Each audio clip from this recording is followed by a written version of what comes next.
Welcome to the Core Women Podcast, the place for women entrepreneurs, authors, and self-starters looking to build community and gain valuable insight through expert interviews with women at the top of their game. Join your host, podcaster, producer, expert coach, entrepreneur, and author, Dr. Summer Watson, as she aims to inspire and empower you through these candid conversations. Lean in and embrace the journey. It's time to start the show. Here's your host, Dr. Summer Watson. Today on the show, I would like to welcome Christine Elliott, who is the owner and operator of Live Free Wellness, Mindset Mastery School, and host of the Live Free podcast. Her passion is helping women who have been touched by disease, women whose world got turned upside down. Her dream to start her own business and curate a life of passion after her journey with stage 3 breast cancer and stage 2 lung cancer. There is really so much to talk about today. So let's get right into this and welcome Christine. Thank you so much for having me. Absolutely. So I always like to start with this question. Before we delve into your professional background and your personal background, can you describe your journey thus far in one word? And that's always a terrifying question. I think that the word I would use would be terrifying, because all that struck me was, will I die? And that was the question that I kept asking. So terrifying would be the word. Terrifying. Up to this point, it was terrifying. Okay. All right. Well, since we began with that, let's start with that. Let's delve into your journey of breast and lung cancer and tell us about this part of your story. So I was diagnosed officially in August of 2020. And in July, we found a lump, my husband and I. It was just the way that I was laying in bed. I could see a divot in my breast. And I just knew the moment that I felt the lump that this was not a cyst, that it was too hard, it was too pronounced, it was pulling down the tissue. But at the age of 31, I couldn't conceptualize it. It made no sense to me. So I just sat in bed all night, and all I thought about was what my husband's life was going to be like without me, what my family's life was going to be like without me. And I just cried. I got no sleep that night at all. And so we went to the doctor, we talked. And during that time, she kept saying, this is probably nothing. So then I felt a lot better. And so fast forward to August, after doing a very invasive biopsy, which is very painful, I got a call from my oncologist telling me that, yes, in fact, this was breast cancer. And that word terrifying pops up again. I recall thinking about my life, all of the things that I thought that I wanted, all of the things that I didn't do. I remember picturing the children that I wasn't going to be able to have or give to my partner, all of these things. And then after I got the call from my oncologist, I was told that in today's day and age, that there is a very good chance I'm going to be okay. And so those words will forever be the moment that my life changed. I just sat there, and I feel like I could feel the energy in the room. It's as if the chair was more grounded than it's ever been to the earth. It was if I could hear him breathe. Mm-hmm. I've never been so in presence in my life. And I just thought to myself, if I get through this, I will never squander a single moment ever again.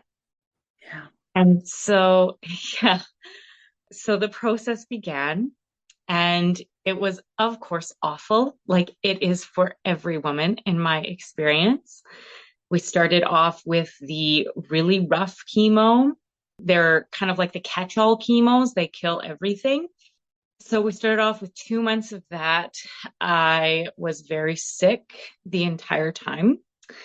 Then we moved on to a more targeted therapy for 3 months. And that one was more arduous than anything. It was, you were consistently ill, whereas before you would be wildly ill for a week and then you get a break. So by the end of the 5 months, I was pretty done. Yeah. I truly, the best way I can describe it was that I felt as if no one would ever be able to understand just how lonely this emotion is. And I'm a very visual person, so I described it like being on a dinghy in the middle of a stormy ocean with nothing in sight. You just felt completely alone because all of these people around you with their health. And admittedly, I kept asking myself, why me and not them? You know, Mm-hmm. I'm sure you had lots of questions going through your mind like that, I did. just because you weren't, I wouldn't say stuck in a place of, oh my gosh, you were in fear. Yes, you may have been in that place of, okay, am I going to get out of this? And yes, why me, not them? Mhm. But before I get to my next question about that, let me take you back a few steps.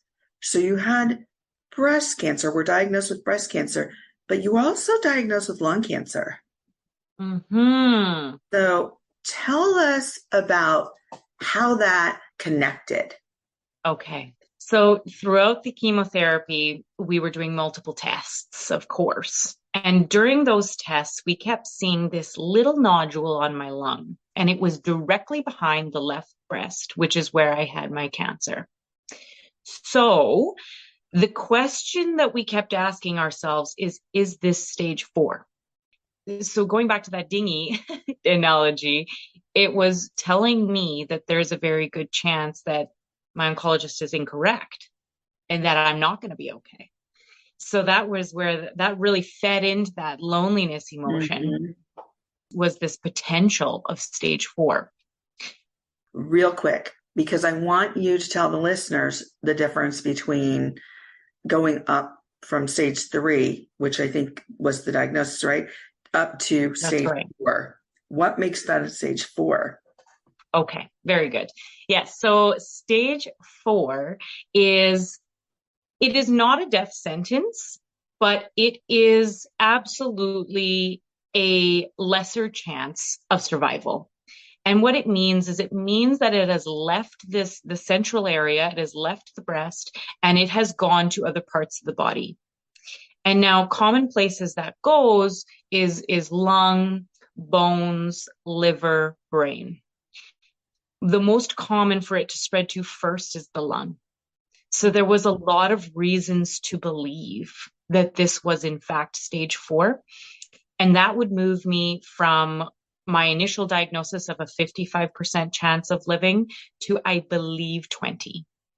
It was a very big jump down. Wow. Wow. And so that meant it metastasized somewhere else That's in right. the liver or in the lung. Now, did it begin in the breast or in the lung? And those were questions we had. Is it a spread from lung cancer to breast, or is it the other way around?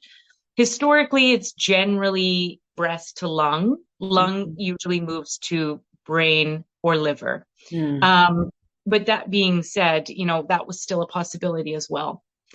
And so there was all these questions, and of course, terrifying was again that common theme there. Yeah, absolutely. So as you went through this evolution of cancer and you were diagnosed in what, 2020? That's right. 2020. And you were on that dinghy in that very ferocious ocean, and you were having your ups and downs with chemo, the general chemo, then the more targeted chemo. Then what happened? So after that, we had what's called an extraordinary result with my tumor. It had shrunk from 7 centimeters to 1.2 centimeters in that time. So it was receptive to the treatment. Very, Okay. yes. Okay. Yes. Okay. And so we decided on a lumpectomy as opposed to a mastectomy Mhm. because it had shrunk so much, which I was really grateful for because I still hope to have babies someday. Mhm. Um, Mhm. and so we decided on that. We did the surgery. We also biopsied the lung at that point because I was far enough from chemotherapy. We weren't worried about infection. Infection. Right. Yes. And so we did a PET scan, we did a biopsy, we did all kinds of things of this lung while we were in the midst of breast surgeries, and everything kept coming up inconclusive. Mhm. Yeah. So the question was, are you willing to leave this nodule alone and see, or are you going to opt for a surgery that may or may not be necessary? And so I decided to opt. Mhm. And so a month after having my breast surgery, I had my lung surgery, which was by far a more painful surgery. And that surgery came up with the answer that it was in fact cancer. Mhm. However, it was primary lung cancer, not secondary breast cancer. So it was not stage 4. Oh my gosh. Okay. So it started in your lung. The It cancer started in your lung and then moved to your breast. actually close. It Okay. it Okay. started in my lung and Okay. it started in my breast at the same Okay. time, separate cancers. Wow. So you had two cancers going on That's right. independently. Yeah, Okay. Because a lot of times they'll diagnose a stage 4 when it moves and metastasizes from one place to another. So you had two independent cancers happening. that's right. Wow. So if you didn't find the breast cancer, you may not have found the lung cancer because there were no symptoms. Yes. Yes, Wow. exactly. And so this is where my story begins to change, Summer. I realized in that moment that lung cancer is not caught until stage 3 or usually 4, because it doesn't cause issues for the patient until that point. So whether you believe in God, universe, source, your definition is fine for you. But I believe that someone or something planted that breast cancer so that I would find the lung cancer before it was inoperable. Mhm. Wow. Yeah, absolutely. Woo. Okay. So you've got these two separate cancers going on. You've got treatment. And were you ready to talk to people about it? Yes. Yes. Summer, I am a heart on my sleeve kind of person. I love to let people in. It's always been that way. And so from the moment my journey began, I started talking to people online and telling them just what was going on with me for two reasons. One, it was a lot easier than calling each individual person. Yeah, And absolutely. and number two, it was very cathartic to be able to just explain. I had no plan of becoming a life coach. I was just too busy with everything that was going on at the time. I was just speaking from the heart. Yeah. Well, I want to take you back to something you said just now. I have a friend who was just recently diagnosed with stage 4 colon cancer. Yeah. And when she first told people and opened up, she was getting bombarded by phone calls. And she said, I know people love me. But she goes, I was exhausted. I was absolutely exhausted by all the phone calls, all the concern. She's like, I was so tired. And a lot of times I hear from folks when they're going through some kind of crisis or loss, we have a lot of people in the front end like, whoo, kind of wanting to talk to you, and then they trickle off, and you're like, you still need to be there throughout the process and to the end. So I want to tell people, stay there, give a break, let her sleep, let her body heal, but be there. So is that what you felt too? Like, just kind of like, wow, like that first or second week? I did. Yes. Some of the best advice that I've given people who have family and friends going forward was some of the best things I received, which was messages that would say things like, I'm thinking of you. Please don't text me back. I just want you to know, send me an emoji. That's good. Yeah. So things like that were really valuable, as well as I would just get gifts in the mail from friends and family. Right. That spoke so much louder than any other word. A pair of fuzzy socks for chemo, or a card, or, those types of things. Yeah, absolutely. I love that. I actually was talking to another friend who was diagnosed around the same time you were with triple negative breast cancer. And she was giving me some tips to give to my friend about the fluids and asking for more fluids during the chemo because not just dehydration, but because of constipation and all these things that go along with chemo, like the different types of drugs that are a combination. And so she said that was one tip. The other tip was, which I loved, were those chemo shirts where they're port shirts.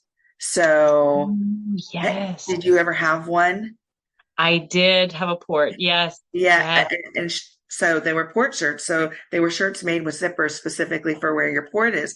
So I actually got one and took it over to her with a candle and a facial and all this stuff, just because during this time, take care of yourself. We have to remember you're going through something difficult. And I know that you're taking care of the cancer, but you've got to take care of your mind and body as well as go through this difficult process.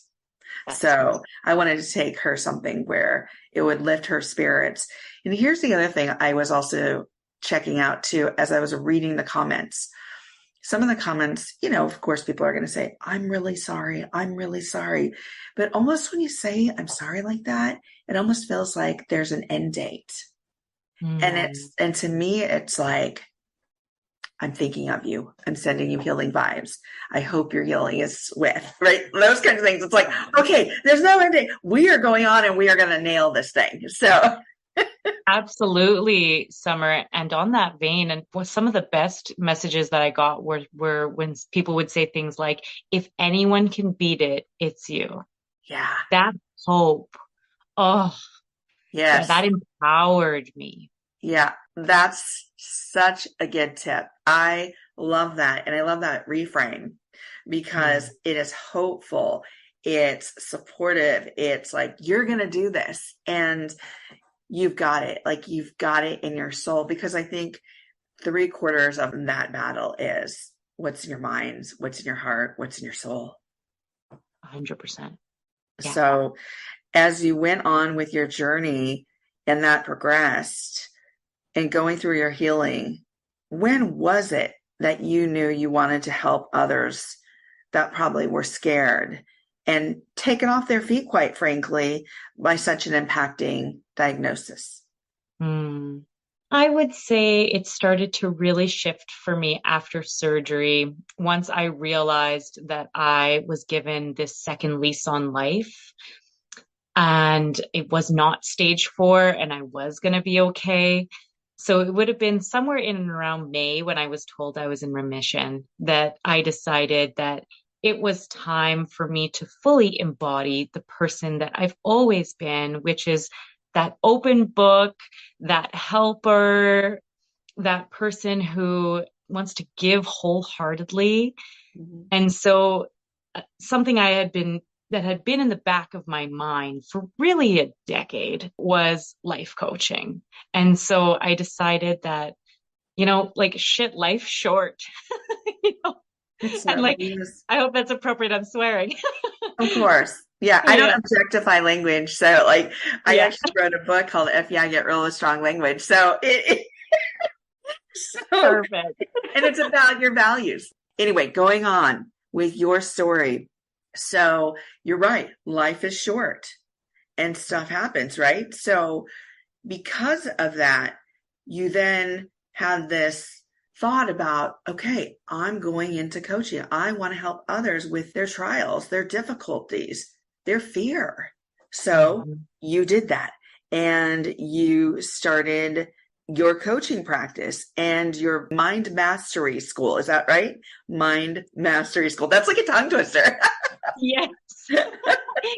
That is exactly it. Yes, that's what I did. And you know what? It's not linear, right? Healing is Right. never linear. As I came out, I started with crisis coaching, and then I moved to kind of the everyday, women in her 30s who stressed out. And then I went back to really my calling, which is helping women with their diagnosis, with their fear of reoccurrence, with, my zone of genius, truly, because of my background. Yeah. And I love that you have that specialty, because whether it is, let's say, something like cancer or something like a very difficult surgery or a diagnosis of lupus, perhaps, or something of that nature, you can help so many. Right. Yeah. And so tell us a bit more about Mind Mastery School and your business, Live Free Wellness. Sure. So Live Free Wellness is all based around the integration of all things. So the good, the bad, the ugly, and allowing all of it to be okay. To cultivate the compassion within yourself, to be able to say, I'm not okay today, and that's all right. And to find the next day and say, am I okay yet?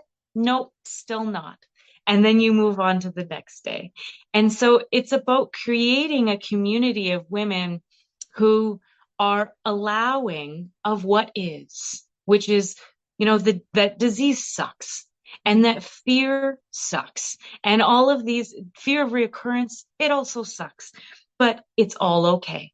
And it's about cultivating that compassion so that we can shift our mindset as opposed to shaming our mindset into remission, so that we can move forward in our lives with giving ourselves that grace. And when you do that, you embody life. You really live it fully. Yeah. I love that. And how you talk about really embodying that.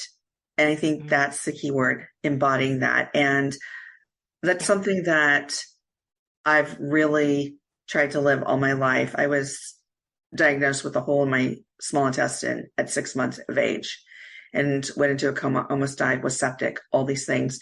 So throughout my life up until 34, I had surgeries, multiple surgeries because of that, as a result of that hole. And I think there was something innate in me that said, get back up, but just don't get back up and survive, but thrive. Yes. Thrive. And what that means to each of us may look different. But what I love about Live Free Wellness and how you've described it is it allows for everybody to have their own process, but it also might give ideas to folks that don't know their first step or their second step or their third step to embody what that process is and that authenticity and to be okay with whatever that is. But I also like, at least for me, is to give myself permission to be in that zone of, okay, this is really hard. This is really difficult. Oh my gosh, I'm scared. I'm sad. But to also be aware that I don't want to stay there. I want to continue to move to a place where I'm going to survive. Yes. And thrive. And thrive. Exactly. Thrive. Exactly. That's what I mean. So I love what you're doing, what you have created, how you've masterfully, Mind Mastery School, put this together and what that evolution looked like for you and how you bring forward your wisdom your expertise, and your passion. So if you were to tell the women listening to this today who may have been just diagnosed with something that made their world spin, what would you tell them today? It's okay not to be okay right now. Allow that to be all right. And as we come to the close of the interview, my last question is, if you were to leave the listeners with some words of wisdom, what would they be? There is blessing in every struggle.